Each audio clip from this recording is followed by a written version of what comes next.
വർഷം 1997 ആഗസ്റ്റ് 31 വെളുപ്പിന് 4 മണിയോടെ ലോകത്തെ മുഴുവൻ ഒരുപോലെ ഞെട്ടിക്കുകയും ദുഃഖത്തിലാഴ്ത്തുകയും ചെയ്തുകൊണ്ട് ഒരു മരണവാർത്ത പുറത്തു വരുന്നു.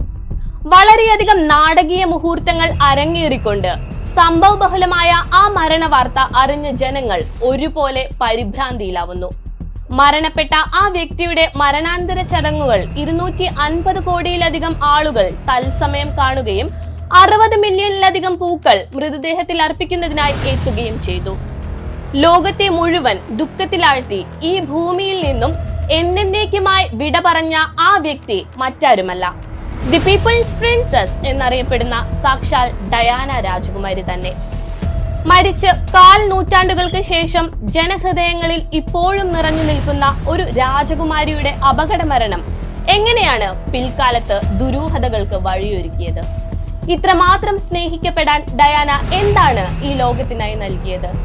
ഡയാനയുടേത് യഥാർത്ഥത്തിൽ ഒരു അപകട മരണമോ അതോ കൊലപാതകമോ?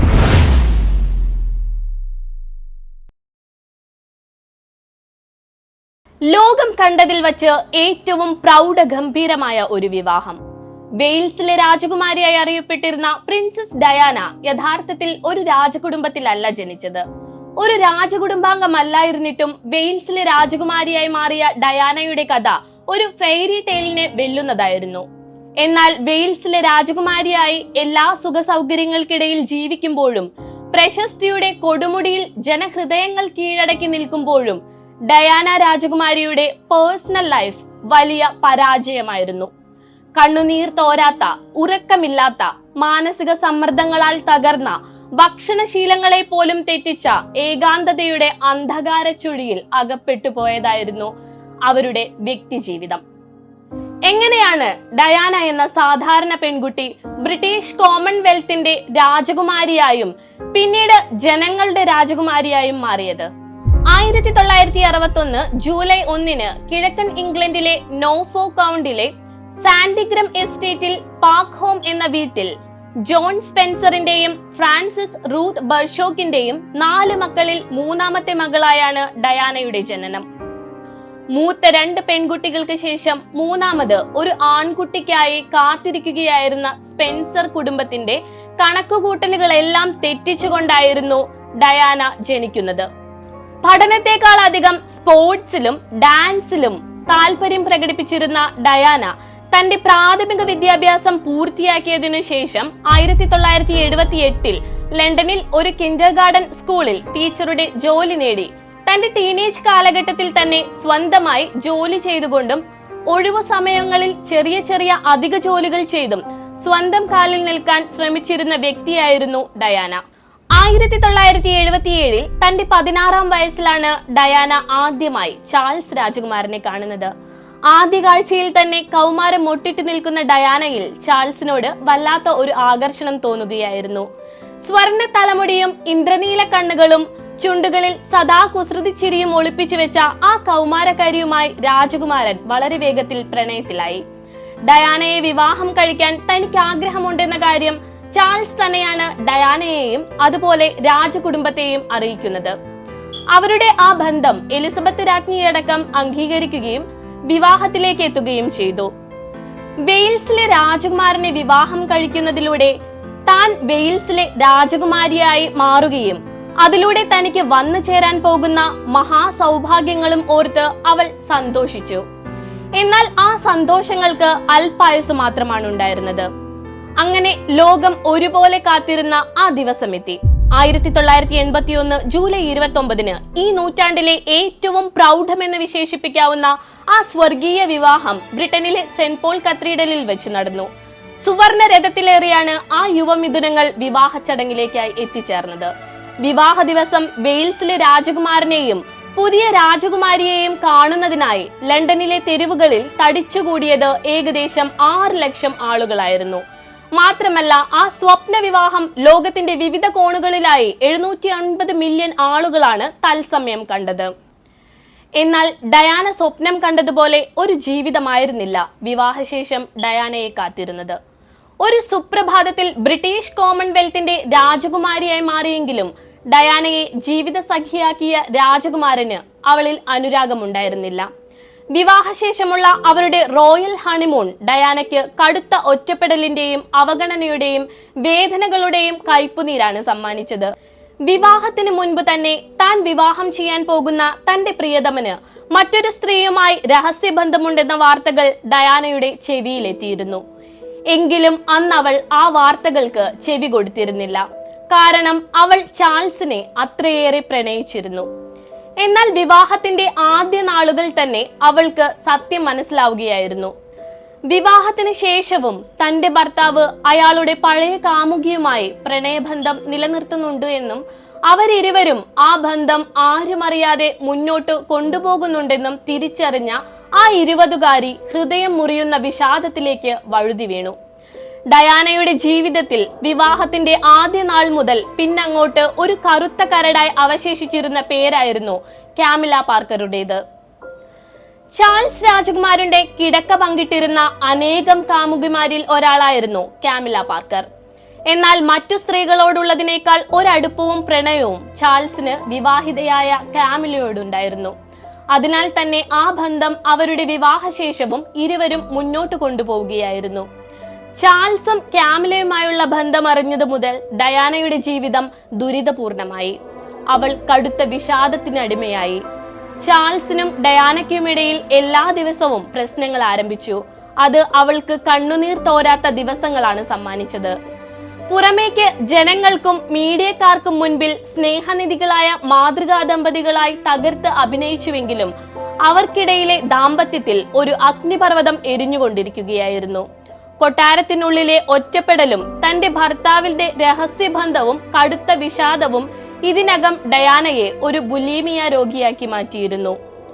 തന്റെ വ്യക്തി ജീവിതത്തിൽ ഇത്രയധികം വേദനകൾക്കിടയിലൂടെ കടന്നു പോകുമ്പോഴും ഡയാനയെ അലട്ടിയിരുന്ന മറ്റൊരു പ്രധാന പ്രശ്നം പാപ്പരാസി ഫോട്ടോഗ്രാഫർമാരുടെ വിടാതെയുള്ള പിന്തുടരലുകളായിരുന്നു. അക്കാലത്ത് ലോകമെമ്പാടും ആരാധകരുള്ള ഒരു ഫാഷൻ ഐക്കനായി ഏറെ ശ്രദ്ധിക്കപ്പെട്ട സെലിബ്രിറ്റി സ്റ്റേറ്റസിൽ നിന്നിരുന്ന ഡയാനയുടെ ചിത്രങ്ങൾക്ക് കോടികളായിരുന്നു വില. അതിനാൽ തന്നെ ഒരുപാട് പാപ്പരാസി ഫോട്ടോഗ്രാഫർമാർ ഡയാനയുടെ സ്വകാര്യ ജീവിതത്തിലേക്ക് ക്യാമറ കണ്ണുകളുമായി നിരന്തരം അവളെ പിന്തുടർന്നുകൊണ്ടേയിരുന്നു. അന്നൊക്കെ നിത്യവും രാജകുമാരിയുടെ ഒരു ഫോട്ടോ അച്ചടിച്ചു വരാത്ത മാധ്യമങ്ങൾ ബ്രിട്ടനിൽ കുറവായിരുന്നു. ഇതും ഡയാനയെ കടുത്ത മാനസിക സംഘർഷത്തിലാക്കിയിരുന്നു. തന്റെ ദാമ്പത്യ ജീവിതം ഒരു വൻ പരാജയമായിരുന്നുവെങ്കിലും അതേസമയം ഡയാന പൊതുപരിപാടികളിൽ പങ്കെടുക്കുകയും ജനങ്ങൾക്കിടയിലേക്ക് കൂടുതലായി ഇറങ്ങിച്ചെല്ലുകയും ആതുര സേവന രംഗത്ത് നിറസാന്നിധ്യമായി തിളങ്ങുകയും ചെയ്തു. അനാഥരായിരുന്ന കുഞ്ഞുങ്ങളുടെ പരിരക്ഷയായിരുന്നു അവരുടെ പ്രധാന ശ്രദ്ധാകേന്ദ്രം. എയ്ഡ്സിനെ പറ്റിയുള്ള അജ്ഞതയും തെറ്റിദ്ധാരണകളും ലോകത്തെ ഭീതിയിലാഴ്ത്തിയിരുന്ന സമയത്ത് UK-യിലെ ആദ്യത്തെ എയ്ഡ്സ് രോഗികൾക്കായിട്ടുള്ള സ്പെഷ്യലിസ്റ്റ് വാർഡ് ഡയാന രാജകുമാരിയാണ് ഉദ്ഘാടനം ചെയ്തത്. എയ്ഡ്സ് രോഗികളെ സ്പർശിച്ചാൽ രോഗം പകരും എന്ന ജനങ്ങൾക്കിടയിലെ തെറ്റിദ്ധാരണകളെ കാറ്റിൽ പറത്തിക്കൊണ്ട് കയ്യുറകളില്ലാതെ ഡയാന രാജകുമാരി ഒരു രോഗിക്ക് ഷെയ്ക്ക് ഹാൻഡ് നൽകിയത് വളരെയധികം പ്രശംസകൾക്ക് കാരണമായി. മാനസിക വെല്ലുവിളികൾ നേരിടുന്നവർക്കും ക്യാൻസർ രോഗികൾക്കുമായി അവൾ സമയം നീക്കിവച്ചു. അങ്ങനെ തന്റെ പ്രവർത്തികളിലൂടെ ഡയാന ലോകത്തിന്റെ തന്നെ പ്രീതി പിടിച്ചുപറ്റുകയും എല്ലാവരുടെയും സ്നേഹനിധിയാവുകയും ചെയ്തു. ലോകം മുഴുവൻ രാജകുമാരിയുടെ സൗന്ദര്യത്തെയും ഭാഗ്യത്തെയും പുകഴ്ത്തുമ്പോൾ ഡയാനയ്ക്ക് അപ്പോഴും ചാൾസിൽ നിന്നും വേണ്ട സ്നേഹമോ പരിഗണനയോ ലഭിച്ചിരുന്നില്ല.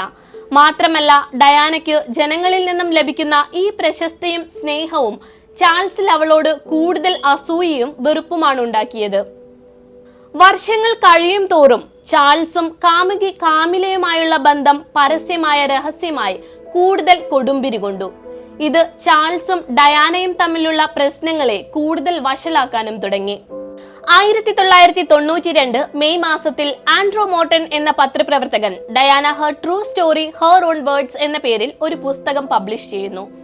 ഡയാന തന്നെ തന്റെ സ്വന്തം ശബ്ദത്തിൽ റെക്കോർഡ് ചെയ്ത തന്റെ ജീവിതാനുഭവങ്ങളിലൂടെയും അവൾ അനുഭവിക്കേണ്ടി വന്ന വേദനകളിലൂടെയും കാമിലയുമായുള്ള ചാൾസിന്റെ വഴിവെട്ട ബന്ധത്തിന്റെയും തുറന്നു പറച്ചിലായിരുന്നു ആ പുസ്തകം.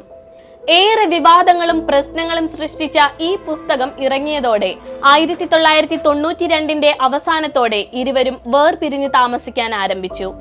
എന്നാൽ 1995 BBC-ക്ക് ഡയാന നൽകിയ ഒരു അഭിമുഖം ഏറെ വിവാദങ്ങൾ ഉണ്ടാക്കിയിരുന്നു.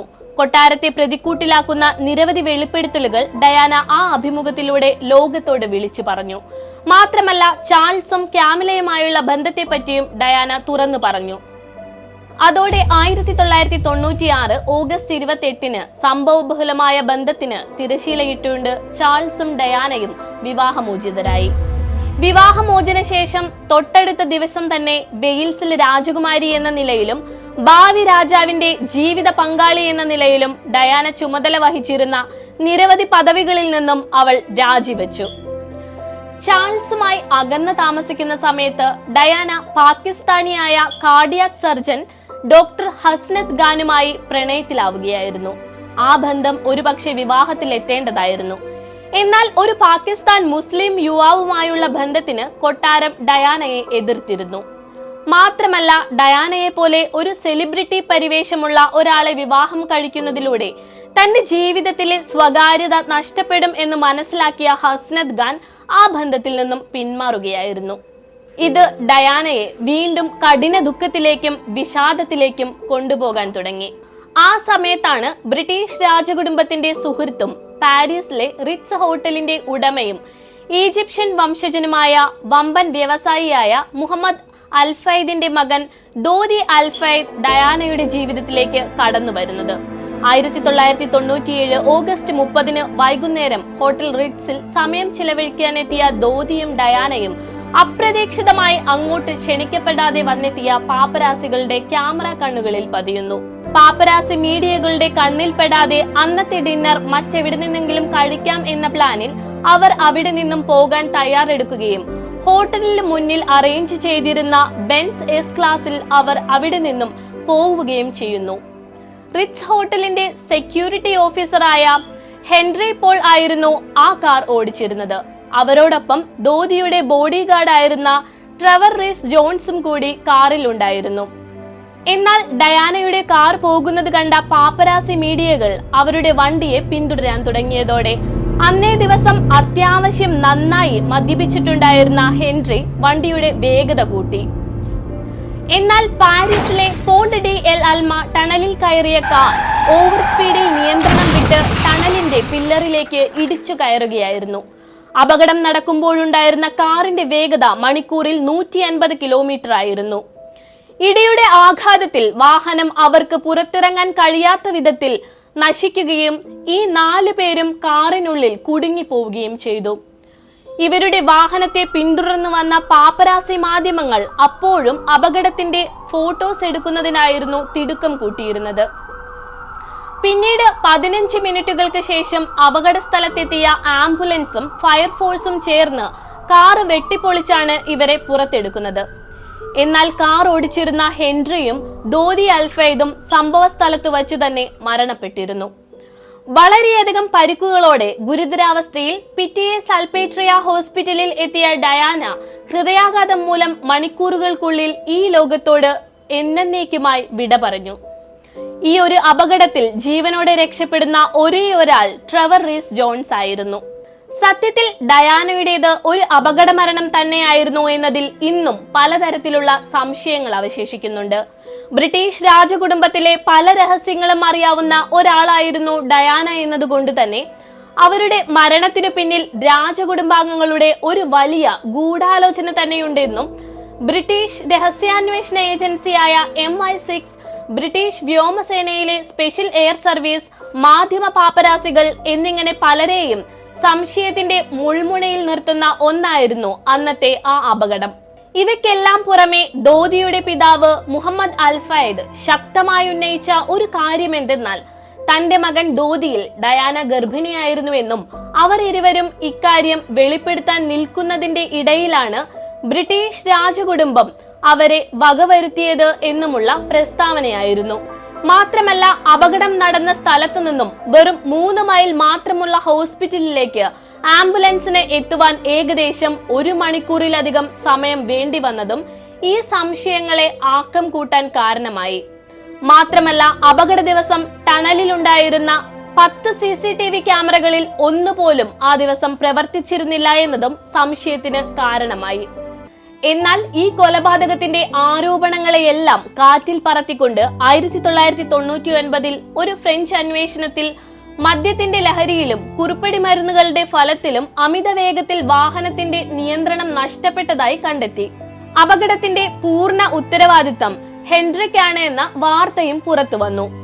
എന്നാൽ യഥാർത്ഥത്തിൽ ആ രാത്രി ആ കാറിനുള്ളിൽ എന്താണ് സംഭവിച്ചത് എന്നറിയാവുന്ന ഒരേ ഒരു വ്യക്തിയെ ഇന്ന് ജീവിച്ചിരിപ്പുള്ളൂ. അത് ട്രെവർ റീസ് ജോൺസ് ആണ്. എന്നാൽ അന്നത്തെ അപകടത്തിൽ ആ സമയത്തെ ഓർമ്മകളെല്ലാം എന്നേക്കുമായി അദ്ദേഹത്തിന് നഷ്ടപ്പെടുകയാണ്. എങ്കിലും തന്റെ മകന്റെയും ഭാവി മരുമകളുടെയും മരണത്തിന്റെ സത്യാവസ്ഥ പുറത്തു കൊണ്ടുവരുന്നതിനായി ഈ മരണം പ്രമേയമാക്കി അൺലോഫുൾ കില്ലിംഗ് എന്ന പേരിൽ ഒരു ഡോക്യുമെന്ററി ചിത്രീകരിച്ചു. സംഭവ ദിവസം വാഹനം ഓടിച്ചിരുന്നത് ഫ്രഞ്ച് രഹസ്യ പോലീസിന്റെ ചാരനായിരുന്നുവെന്നും ഒരു മുസ്ലിമിൽ നിന്നും രാജകുമാരി ഗർഭിണിയാവാതിരിക്കുന്നതിനായി ഡയാനയ്ക്ക് ചികിത്സ നൽകാൻ വൈകിയതാണെന്നും ആ ഡോക്യുമെന്ററിയിൽ പറയുന്നുണ്ട്. 1997 സെപ്റ്റംബർ 6 ഡയാനയുടെ ഭൗതിക ശരീരം അൽതോപ്പിലെ സ്പെൻസർ കുടുംബ എസ്റ്റേറ്റിൽ അടക്കം ചെയ്തു. അന്ന് 3 ലക്ഷം ആളുകളാണ് അവിടെ ഡയാനയെ അവസാനമായി ഒരു നോക്ക് കാണുവാൻ തടിച്ചുകൂടിയതും അവൾക്കായി കണ്ണീര് പൊഴിച്ചതും. ജനങ്ങളുടെ ആ രാജകുമാരിയുടെ അന്ത്യയാത്ര 250 കോടിയിലധികം ആളുകൾ തത്സമയം കാണുകയും മൃതദേഹത്തിൽ അർപ്പിക്കുന്നതിനായി 60 മില്യണിലധികം പൂക്കൾ എത്തുകയും ചെയ്തു. വെറും 36 വർഷങ്ങൾ നീണ്ടുനിന്ന ഡയാനയുടെ ആ കൊച്ചു ജീവിതം ലോകത്തെ മുഴുവൻ കണ്ണീരിലാഴ്ത്തിയാണ് യാത്രയായത്. ഡയാന വിട പറഞ്ഞ് 27 വർഷങ്ങൾ ആവുമ്പോഴും ഇന്നും അവരെ ലോകം ഓർക്കുകയും ആ സ്വർണ്ണ തലമുടയും നീല കണ്ണുകളുമുള്ള ആ കുഞ്ഞു മാലാക ജനഹൃദയങ്ങളിൽ ബ്രിട്ടന്റെ അവസാനത്തെ രാജകുമാരിയായി തുടരുകയും ചെയ്യുന്നു. സത്യത്തിൽ ഡയാനയുടെ ജീവിതം മുന്നോട്ട് വയ്ക്കുന്നത് ഒരു പ്രതീക്ഷയാണ്. ഏറ്റവും മോശപ്പെട്ട സമയത്തും ഒരു സ്ത്രീക്ക് അതിജീവിക്കാൻ സാധിക്കുമെന്ന പ്രതീക്ഷ.